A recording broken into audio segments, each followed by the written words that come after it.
Open టాక్కి స్వాగతం.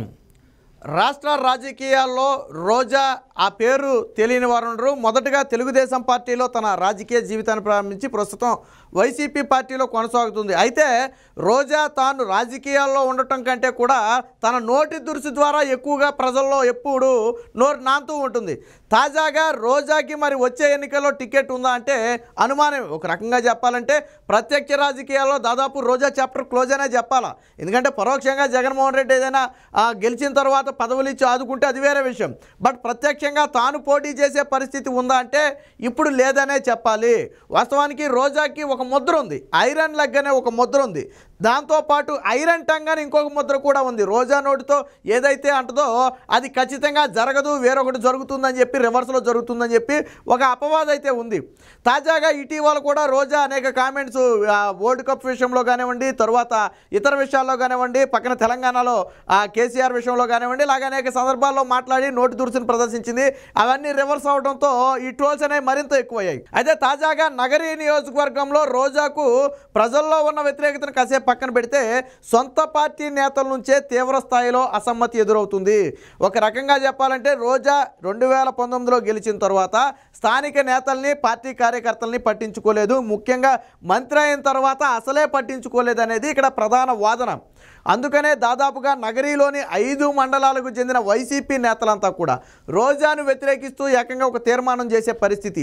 ఎందుకనంటే ఈ ఎన్నికల్లో మీరు ఎవరికి టికెట్ ఇచ్చినా మేము వైసీపీకి పనిచేస్తాం, బట్ రోజాకి టికెట్ ఇస్తే మాత్రం మేము అపోజిషన్కి మాత్రం పనిచేస్తాం, అందులో ఎటువంటి సందేహం లేదని చెప్పి ఒక అల్టిమేటం కూడా అధిష్టానానికి జారీ చేసిన పరిస్థితి. మరి పరిస్థితి ఎందుకు ఇక్కడ దాకా వచ్చిందంటే ఇందాకే చెప్పుకున్నట్టుగా రోజా ఎప్పుడూ కూడా స్థానిక నేతలను చూసిన పాపాన పోలేదు.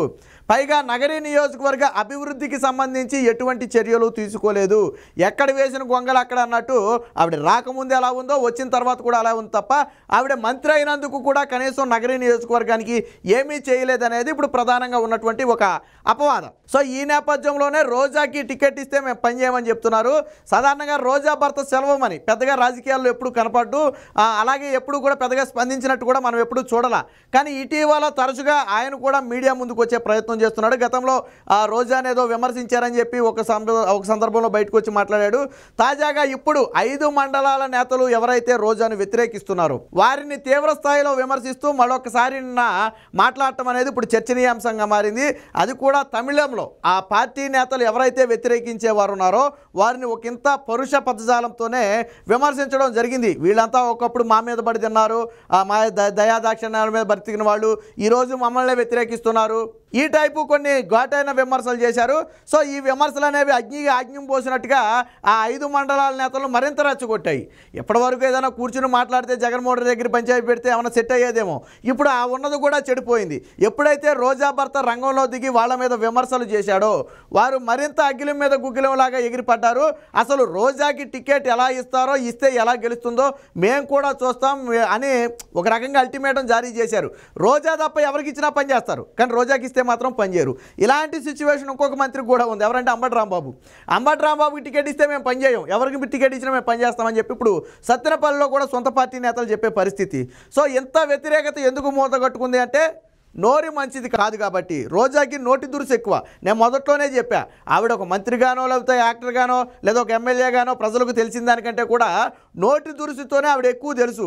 పవన్ కళ్యాణ్ మీద కానివ్వండి, లేదా చంద్రబాబు గారి మీద కానివ్వండి, లోకేష్ మీద కానివ్వండి, గతంలో రజనీకాంత్ మీద కానివ్వండి, ఇష్టం వచ్చినట్టు నోరు పరేసుకుని పవన్ కళ్యాణ్ పెళ్ళిళ్ళ గురించి, పిల్లల గురించి జగన్మోహన్ రెడ్డి మాట్లాడినప్పుడు ఏ రోజు కూడా రోజా నోరు తెరిచి ఖండించలా. కానీ తననేదో అన్నారని చెప్పి బోరున ఒక 10 రోజులు వరుసగా ఏడ్చుకుంటూ ప్రెస్ మీట్లు పెట్టింది. సో అదంతా అయిపోయిన కథ అనుకోండి, పాచింతకాయ పచ్చడి అదంతా. ఇప్పుడు తాజాగా నగరీ నియోజకవర్గంలో ఒక సొంత పార్టీ నేతకు మున్సిపల్ చైర్మన్ పదవి ఇవ్వడానికి కూడా దాదాపు 30 లక్షల రూపాయలు వసూలు చేసిందని చెప్పి వాదన కూడా వచ్చింది. ఆ స్వయంగా ఎవరైతే బాధిత మహిళ ఉందో, మున్సిపల్ చైర్మన్ పదవి ఆశ చూపించారో ఆ మహిళే బయటకు వచ్చింది. 2 ఏళ్ల క్రితం 3 ఏళ్ల క్రితం డబ్బులు ఇచ్చాం, ఈ రోజుకి రూపాయి ఇవ్వట్లేదు సరిగదా, మున్సిపల్ చైర్మన్ పదవి కూడా వేరొకరికి ఇచ్చేశారు, అదేమని అడిగితే మళ్ళీ గెలిచిన తర్వాత నీకు ఇస్తామని చెప్తున్నారు. ఇక గెలిచేది లేదు, సచ్చేది లేదు, నాకు వచ్చేది లేదు కాబట్టి నా డబ్బులు నాకు ఇవ్వాలని చెప్పి అడిగితే ఇవ్వకుండా వేధిస్తున్నారని చెప్పి ఈరోజు రోడ్డెక్కే పరిస్థితి. వాళ్ళెవరో ప్రతిపక్షాలేం కాదు, సొంత పార్టీ నేతలే. ఇప్పుడు 5 మండలాల నేతలు కూడా ఏమంటారు, రోజాను వాళ్ళ బ్రదర్స్ అందరూ కలిసి నగరీ నియోజకవర్గాన్ని దోచుకు తిన్నారు తప్ప నగరీ నియోజకవర్గానికి చేసిందేమీ లేదు. రోజాకి వేల ఎకరాలు ఎక్కడి నుంచి వచ్చాయి, వేల కోట్ల డబ్బు ఎక్కడి నుంచి వచ్చింది, ఆ పదుల సంఖ్యలో కార్లు ఎక్కడి నుంచి వచ్చాయి, వాళ్ళ కొడుకు ఏం కొనిచ్చింది, పుట్టినరోజుకి బెంచ్ కారు కొనిచ్చింది. మరి ఆ రేంజ్ ఎక్కడి నుంచి వచ్చింది? స్వతహాగా రోజా ఏమైనా అపరకోటీశ్వరరాలా? కానే కాదే.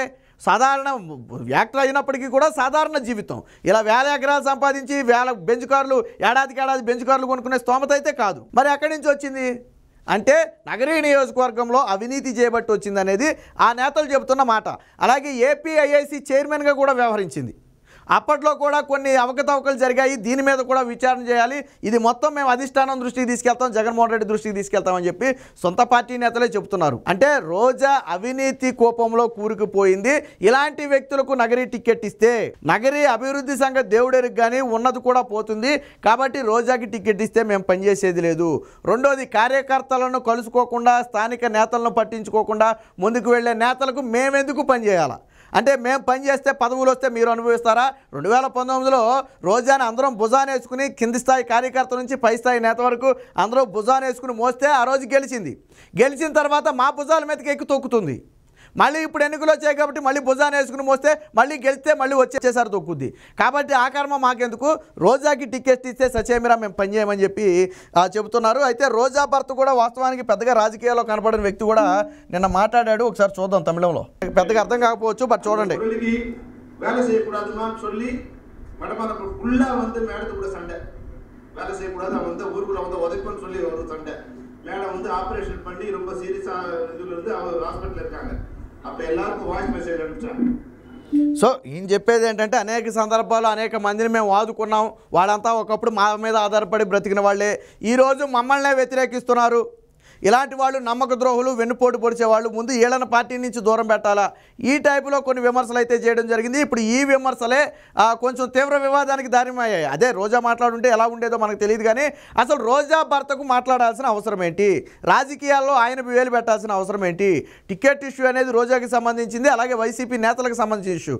అందులో రోజా భర్త ప్రమేయం ఏంటి? అసలు మమ్మల్ని విమర్శించడానికి రోజా భర్త ఎవరు? మేమెప్పుడు ఆయన్ని విమర్శించలేదే రోజా భర్తనే అని చెప్పి ఇప్పుడు 5 మండలాలు ఎవరైతే వ్యతిరేకిస్తున్న నేతలు ఉన్నారో వాళ్ళంతా కూడా ఆ తీవ్ర స్థాయిలో విరుచుకుపడే పరిస్థితి. మొత్తంగా ఏది ఏమైనా రోజా భర్త సెల్వమణి ఇద్దరూ కలిసి చేసిన వ్యాఖ్యలు అనేవి ఇప్పుడు తీవ్ర దుమారాన్ని రేపుతున్నాయి. ఎట్టి పరిస్థితుల్లో రోజాకి టికెట్ ఇవ్వద్దని చెప్పి భీష్మించి కూర్చున్నారు.